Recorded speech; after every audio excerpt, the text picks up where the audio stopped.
But the other thing that you kind of alluded to there, Chris, this upper limit challenge, we see that played out in the young kid who is raised in a ghetto. And all of a sudden we discover that he's a wonderful football player.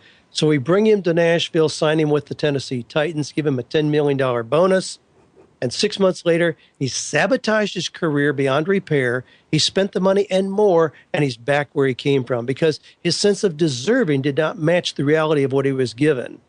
Now, in our culture, typically somebody gets about a 3 to 4% increase per year. So if you're making $40,000, next year you'll make $41,000. But when we go into this world of entrepreneurship and into coaching and the possibilities that it provides, you could essentially double, triple, or quadruple your income in a very short period of time. If a person is not prepared emotionally for that, they will in fact sabotage that and go back to a lower level of success. There may be those doubts. Oh, that's not what my family does. There may even be criticism from other family members. Sometimes it's the ones closest to us who are holding us back from opening up the possibilities that God is actually laying in our lap. So to move into that zone of genius, that zone of calling, implies what is that perfect convergence of passion, talent, and money. And if we identify that and move into it with confidence, have people around us who are holding our arms up when we're weak and encourage us, it's amazing what can happen.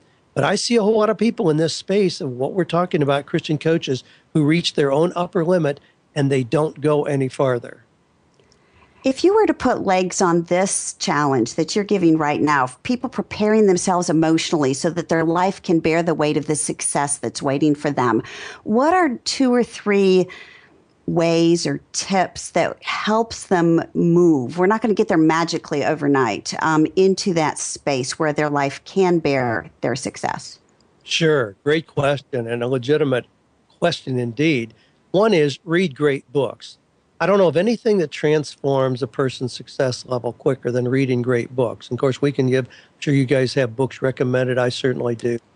Go to conferences, seminars. But the number one thing is spend time with people who are already performing at a level which you want to perform.